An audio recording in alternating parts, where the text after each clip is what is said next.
সেই অনুসৰি অসমৰ আৰু ভাৰতৰ ভাগ্য চক্ৰ গণনা কৰি ওলাইছো যে ভাগ্য চক্ৰত বৰ্ষাৰম্ভ চক্ৰ মতে লগ্ন আছে মেঘ লগ্ন, যে জন্ম লগ্নত ৰবি, দ্বিতীয় স্থানত বৃহস্পতি, বন্ধু স্থানত মংগল, শত্ৰু স্থানত কেতু, সপ্তম স্থানত চন্দ্ৰ, আয় স্থানত শনি, শুক্ৰ, বয় স্থানত ৰাহু, বুধ অৱস্থান কৰি নতুন বছৰ আৰম্ভ হৈছে। এই বছৰে বৃহস্পতি ৰজোৱাৰ দিশত জাতীয় আয় বৃদ্ধি, সম্পদ লাভ, বেংক ব্যৱসায়, আমদানি ৰপ্তানিত লাভৱান, সুৰক্ষা বল, শত্ৰুৰ পৰাজয় যোগ, লগতে জনগণৰ মাজত আনন্দ পৰিৱেশ বিৰাজ কৰিব। চতুৰ্থ স্থানত মংগল, দ্বাদশ স্থানত শনি, ৰাহু, লগতে বুধ পাপযুক্ত হোৱাত ৰাজ্যত চলিব ৰক্তপাত, অগ্নিদাহ, হত্যা, লুণ্ঠন, অপহৰণ, দুৰ্ঘটনা, হিংসাত্মক কাৰ্য, কাটামাৰা, চোৰাং কাৰবাৰ, গুপ্তঘাতী, সন্ত্ৰাসবাদী, কুটাঘাতমূলক কাৰ্য বৃদ্ধি কাৰক। লগতে ৫ বহাগত শনি ৰাহু সংযুক্ত হোৱাত অতিপাত, যান-বাহন, ৰেল দুৰ্ঘটনা বৃদ্ধি কৰা দেখা যায়। এই বছৰটো সাংঘাতিক প্ৰাকৃতিক দুৰ্যোগত ৰাজ্যখন ভুগিব লাগিব। গৰম বতৰ আৰু বানপানীৰ প্ৰভাৱত ৰাজ্যখনত শস্য আদি ক্ষতি হ'ব। লগতে শিলাবৃষ্টি, বজ্ৰপাত, ভূমিকম্প, ঘূৰ্ণীবতাহ আদিৰ মাত্ৰা বেছি। সদৌ অসম ছাত্ৰ সন্থা ভূমিকা বৰ্তমান বছৰটো আশা অনুৰূপ বুলি পোৱা টান। ভোট পাপযুক্ত হোৱাত অসমৰ অন্যান্য ছাত্ৰ সংগঠনৰ ক্ষেত্ৰতো বিশেষ শুভ ফল আশা কৰা নাযায়। অসমৰ বৰ্তমান মুখ্যমন্ত্ৰী মাননীয় ডক্টৰ হিমন্ত বিশ্ব শৰ্মাদেৱৰ চৰকাৰ গঠন শপত গ্ৰহণ ভাস্কৰদ 14-28 চন 26 বহাগ সোমবাৰ, ইংৰাজী 10 মে 2021 চন, সময় দিনৰ 12:05। লগ্ন কৰিছে সিংহ লগ্ন, যে 14 আহাৰলৈ জন্ম লগ্ন হ'ব তেওঁ।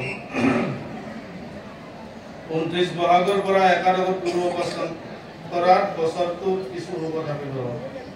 14 আহাৰৰ পৰা জন্ম লগ্নত কেতু অৱস্থান কৰাত অসমৰ ৰাজনৈতিক তথা ভাগ্য নিৰ্ণয়ত সংখ্যালঘু সম্প্ৰদায়ে নিৰ্ণায়ক ভূমিকা ল'ব পাৰে। গোপন ষড়যন্ত্ৰ কাৰক কেতু আৰু চোৰাংচোৱা গিৰিক কাৰক হৈছে ৰাহু।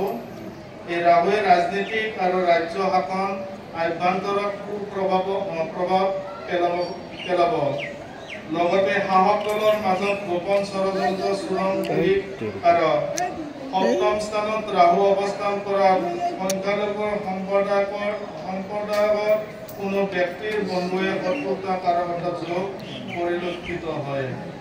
জন্ম লগ্নত কেতু, সপ্তম স্থানত ৰাহু, লগতে শনিৰ পৰা বাহন আদি ওখ ঠাইত উঠাত সতৰ্ক হোৱাটো উচিত।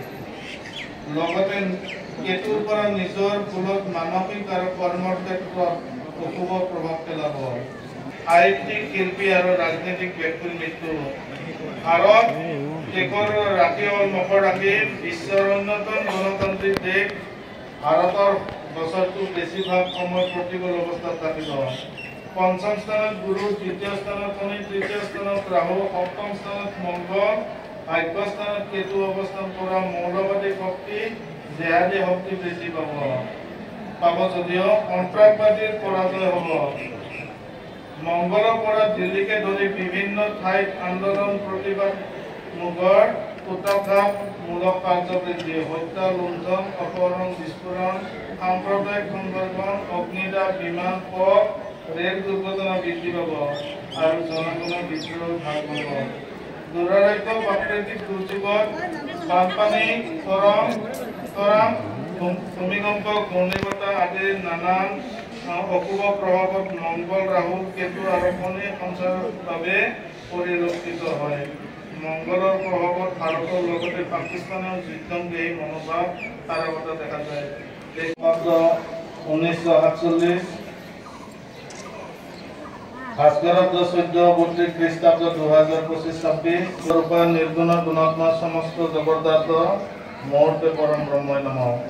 সৰ্ববিঘ্নে প্ৰসন্ন পাৰ্বতী অধীনত ব্ৰহিমে নাথ নবপন্থিকা ফলাফলম শ্ৰীনদেব প্ৰবৈজ্ঞানী নবপন্থিকা ফলাফল জৈশ্য শ্ৰৱণে মাতেন্দ্ৰ দৈব্যজ্ঞান লবেন্ন নৰ গংগাদি স্থানত পঞ্জিকা শ্ৰৱণেশ্বৰ গ্ৰহ বিপ্ৰ দাপত্য ভোজ্যম ফলভোজ্যম সহ বস্ত্ৰ শক্তিত দক্ষিণ দেহম এটি দৈব্য পুৰোহিত প্রাণায় ইসলামিত সহস্র মৃত্যু সে এক লক্ষ বছর মনুষ্যর পরমায়ু 1 লাখ বছর পরমায়ু আছে বাল্যকাল আছিল 10,000 বছর মুক্তি নারায়ণ পুরোহিত